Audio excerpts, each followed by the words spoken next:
Hello, everybody. Welcome back to another episode of Beyond the Bottom Line, the podcast that sits down with all the people who make the organizations that you love to give money to actually go. From executive directors, leaders, founders, volunteers, people who work in the organizations you probably never heard of, never talked to, never realized they existed. Now we're giving them a platform and a place to share their voice, share their stories, and let you take a deeper dive into the organizations that they love and run so well. Today, we're sitting down with Robert Freiri, who is a 40-year nonprofit manager and works as an executive director currently for development director at the Morgan Autism Center in San Jose, California.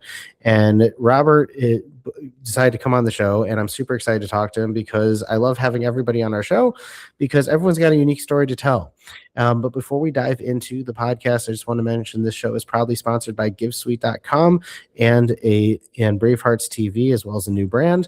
GiveSuite is the all-in-one system that helps your organization elevate and accelerate without breaking the bank and giving you no limits on what you can do. Because at the end of the day, we're trying to grow organizations. We want to go with the abundance mindset and limitless software for limitless people. That's the GiveSuite motto. And if you're looking to learn more about GiveSuite and try it out for free 60 days, I'm going to drop a link to that in the video notes. But before we dive in, don't forget to like and subscribe to our channel on YouTube, the Beyond the Bottom Line show, and watch out for this episode airing on Bravehearts TV in the coming weeks.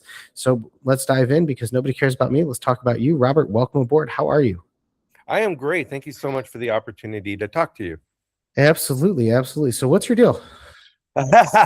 Well, so I'm Robert Freiri, currently the development director at an amazing nonprofit called Morgan Autism Center. And I'll talk more about what that means and who we are, but I've been in the nonprofit space all of my career. Mostly as a manager, the last almost 40 years as a manager, including 26 years as an executive director, a variety of nonprofits, whether I ran our local Habitat for Humanity for nearly 7 years, where we were able to build 30 houses in San Jose, California, one of the most expensive places in the world and one of the most expensive places to build, but yet we were able to pull that off. I've done foster care, child care, homeless prevention, and for the last 10 or so years working with the developmentally disabled community, which got me to land at Morgan Autism Center about a year ago. Oh, wow. That's really cool. That is really, really, really cool. And so you're a career nonprofit person, as you said. Correct. That's crazy. That is absolutely crazy. How did you get into nonprofits in general? Well, again, growing up, I had no idea what I was going to do as an adult. And then in college, I got a recreation degree, but one of the things was you had to go out and volunteer. And so I went and volunteered at my neighborhood YMCA. Fell in love with the work, fell in love with the kids, went away for a master's program in the summer. At the end of the summer, I came back to that YMCA and said, hey, do you have any work? And they're like, yeah, we have these really tough middle schoolers that have gone through 4 other leaders. And so if you want to get thrown into the deep end for 2 weeks, they're yours. I'm like, I'll do it. And we had a great time those 2 weeks. And at the end of 2 weeks, they're like, would you like to be a site manager? And of course, like, at that age, I'm like, does it pay more? And they're like, yeah. I'm like, yeah, I'll take it, without any idea what that meant. But that was my first managerial job at about 22 years old. And since then, I've been growing. But the other thing is, like, my family was always involved in the community. We always had people over, whether it's family, neighbors. It just grew up in community, in church and all those kinds of things. So it's just sort of part of the fabric of who I am. Nice. That's really amazing. And so tell us a little bit more about the organization that you work with and what you guys are working on right now. Oh, absolutely. So very, very excited to. Morgan Autism Center has been around since 1969. And in our current space for about 8 years, the organization serves mostly those with profound autism, so the most severe autism, especially in our school program. Our school program goes from about age 6 to age 21, and about over 80% of our students are nonverbal. So as you can imagine, instructing them is a little bit different and a little unique. But one of the Right. really cool things is that what makes us really unique is a one-on-one instruction at Hmm. that student's level. So we meet them where they are, which helps them not only with their education, it helps them with life skills, it helps them with just social and personal development, family life. Just so many things, community integration. Those are all parts of key parts of our program, as well as an adult program for 22 through about 68, where those folks are, again, community integration, life skills. Many of them started in our school program. We have a couple of folks who've been with us for nearly 40 years. So the continuity of care and comfort and family has sort of gone with them. Currently in our program, we have a little bit less than 120 between the two programs. And the really cool thing, I mean, well, you know, the challenge is that as autism the last couple of years has been more and more recognized and identified, the need for programs is more than doubled. Those identified as more than doubled. And so for us, we're fully compacted, impacted, full programs both in our school and our adult program. But we are working on purchasing a property, possibly right across the street from us, so that we can almost double the amount of clients that we can serve over time. And so if that goes through, we can really start tackling more than we do now. So we're very excited about that. We'll be building a capital campaign here very soon to make sure that we can raise dollars not only for the purchase, but also for the renovation of a facility. That's really amazing. That is Thank you. really, really amazing. And so you guys have been around for quite some time. And what do you find with the people that you help, the people that you help? Like, what is the success rate? What do they do after they come through your programs? Right. Well, I think, you know, one of the key indicators that we're doing well are folks who stay with us for so long. You know, I would say that almost every parent would like their child to not only be in our school program, because usually once they're in for a very long time, if not all of their school career. But then they really would like them to be in our adult program. Not up to recently, not everybody would qualify for that because our school program, as I mentioned, is a one-on-one instruction. Up till recently, our adult program was 3-to-1, so it is a bit of a transition, and not all students were ready for that.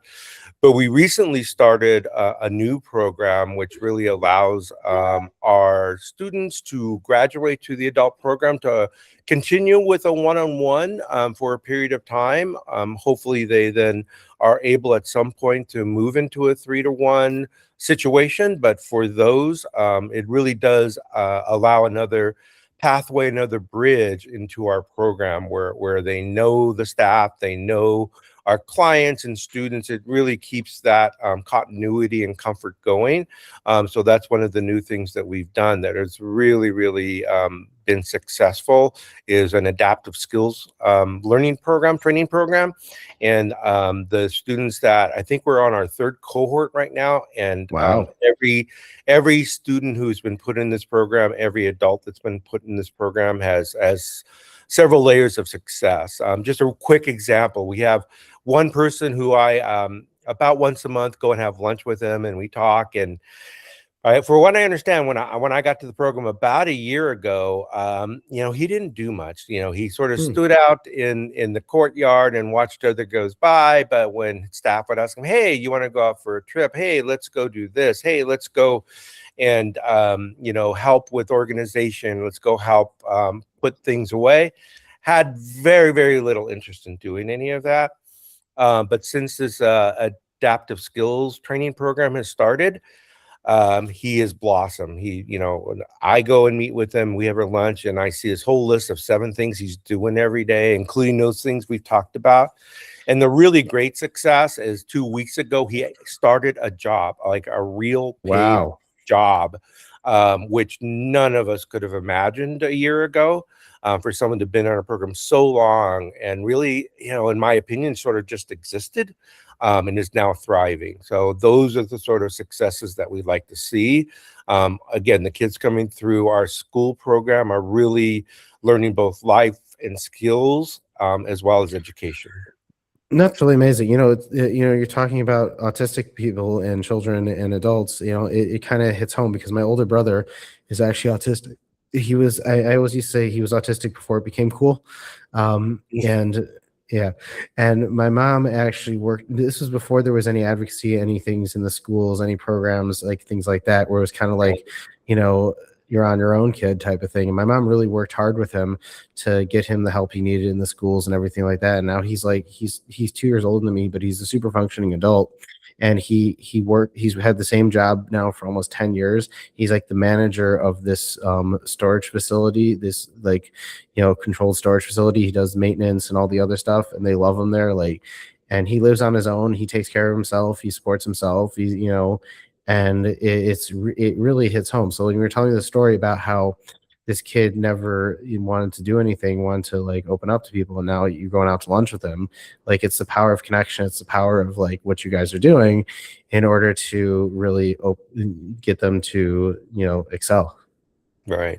Yeah, I appreciate that. And yeah, that's a great story. Thank you for sharing, because it's really great to see that. And again, what's really for us, this client is one of our higher functioning clients. So the potential was there, and now we're seeing success. But again, we have a lot of folks, especially our younger students, who again are nonverbal. So just learning to giving them opportunity to be their best selves, giving them opportunity to learn and to thrive and to be excited and to the best of our ability and the best of their family ability, give them the best life at home. One of the cool things that we do is we have a PE teacher who teaches almost all of our folks, whether they're our students or our adults, to ride a bike. We have like 63 bikes on our campus. Wow. And he's taught almost everybody to ride a bike. And why that's cool, obviously that's cool for them because it's exercise, it's coordination, it's muscle memory, all those great sort of things. But it also gives more family connection, right? Now the family and the student can go out and ride bikes on weekends, right? There's something that they've learned that then now is transferable to their family life. One more thing that they can do. So it's really exciting that those opportunities are out there. Almost all of our students and clients love music. So we have music Fridays where they're out there dancing and they're singing, and all those things give them just joy in life, and really for our staff. But then they go home at the end of the week just excited, right? And really for most of them, very excited to come back Monday morning too. So that's what we're trying to do, is really give them the best opportunity to have their best life, whatever that is for them. No, that's really amazing. And so how do you feel that you've gotten working in this organization? I mean, you've worked in nonprofits all your life, but I'm saying, what's this experience versus some of the other ones that you've dealt with? Well, one of the things that's different from this one, and especially when I was an executive director, is a lot of times I was asked to go into organizations that were either just trying to build capacity and do things. When I was at Habitat for Humanity, we had I think a $550,000 budget. When I left, we were over $8 million 7 years later. So building there, and some of the other programs were really just sort of either stuck or sort of a little bit on the decline. And I went in there and really built them really sort of like, hey, we're a nonprofit, but we're a business. So let's really follow some really, good business standards so that we can sustain ourselves and that donors see that their investment is good. When I came to Morgan Autism Center, almost all of that was already in place. So for me, having to sort of, dig my way out of some of these organizations to find success, to land in an organization that is just really primed was exciting. And so what I think I brought to the organization was just that help in community engagement. I'm with Rotary. I go out to chamber events. I meet with our local sports teams we just finished up a developmentally disabled awareness and inclusion day at San Jose Giants, the first one that they've had. We had our local soccer team, which is San Jose Earthquakes, had their first ever Autism Awareness Day last year, and we're gearing up for one this year. So it just gives our folks an opportunity to do things that they may have either hesitated or nervous to do, because these are big places who don't necessarily understand some of the things that trigger some of our folks. So their awareness and acceptance and sensitivity has really helped. Plus being able to go out to the community and just tell others of the great things that we're doing, and more so excited to the great things that we have coming. That's really awesome. So do you feel like with this organization, like, does it feel different for you to work like in terms of like the impact you're making, in terms of like the, you know, the work that you're doing versus some of the other organizations? Do you feel like this is a special, a special type of place? Absolutely. It's very special. And again, when I made a decision to go there, well, one, I was so happy that they accepted me and brought me in, and it really is a great family. But they had some really great values, love, acceptance, and care for our students and clients. It really just was who I am as a person, not only as an employee, as a person who's worked in nonprofit so long. It was such a comfortable adjustment, and so excited to honestly to go from being an executive director of, maybe I only had maybe 12 direct reports, but I was in charge of 120 people. You just are in charge of everyone, right? So every Right. night worried about something or somebody. My wife is appreciated because I'm not up till late night, worrying about everything. I can sort of focus in on the things that I can do to support this organization. But everybody within the organization, what I look for is care and compassion, and everyone in the organization, from the staff to our volunteers to our parents to the community members we already have working with us and supporting us, that is really key to everyone. So that's why I think everyone is so excited that we're getting ready to expand and be able to help more folks in the community. That's amazing. That's absolutely amazing. So as we wrap up this podcast, what piece of advice would you give somebody who's looking to get into the nonprofit space from your years of wisdom running organizations and building organizations? Like, what piece of advice would you give somebody who's looking to get into the nonprofit space, start an organization, or is just stepping into that executive director space? I think there's lots of things that someone can do. One, I'm very hopeful that we can bring others into the nonprofit space. Again, when I started 40 years ago, it really wasn't about the money, right? $5.50 an hour really isn't about the money. But things are Right. so expensive nowadays, especially here in California. Yeah. Folks have to really make choices, not only for what they want to do, but how they can live.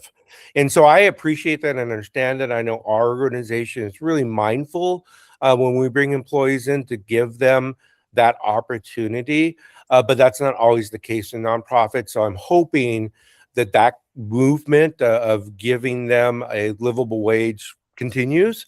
I'm hoping that folks who are interested in nonprofit, I think there's a variety of ways to get involved. One, volunteering.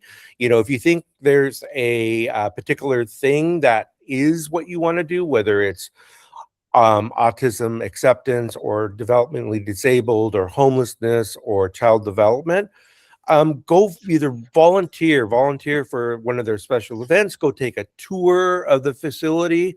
Every place that I've joined, whether as an executive director or now as a development director, the tour was really important to me. I wanted to see the interactions. I wanted to see how staff met me. I wanted to see how staff met their clients and students and how they interacted with each other. So if you're looking for this, you might want to sort of, take that tour, or become a board member, or help with a nonprofit special event. That'll give you a little bit of insight of how their mechanism works and how they come together, and maybe some of the things where they need to continue to develop on, and maybe you can be part of that solution. Or you may discover that maybe not this one, maybe there's something else I can do. But it's so rewarding to help others in the community. Again, over my 40 years, there's so many folks that I've come across that I can truly feel like I've helped them develop and be their best selves, whatever that is, whether it's child development kids, foster kids who've made it to college. When I was with Habitat for Humanity, that was one of my key things, is that if I can get these families in the houses, they can put away for college. And we've had some of those kids who still keep in contact with families who've gone to really prestigious schools, Stanford and Santa Clara and UC Berkeley here in California. Those places aren't easy to get in. But because of the nonprofits that I've been involved with, these folks are elevating their families, themselves, and their communities. That's amazing. That's absolutely amazing. Well, Robert, thank you so much for joining me on the show. I'm super excited to air this episode. What we're going to do is we're going to create your page for you, and you'll have all the information on there, so everybody can check Robert out and their organization out on our YouTube channel, the Beyond the Bottom Line show on YouTube, and as well as wherever you listen to your podcasts. And Robert, thank you so much for joining us on the show. It really was a pleasure having you. And don't forget to like and subscribe to the channel. And until next time, I'll catch you guys on another episode of Beyond the Bottom Line.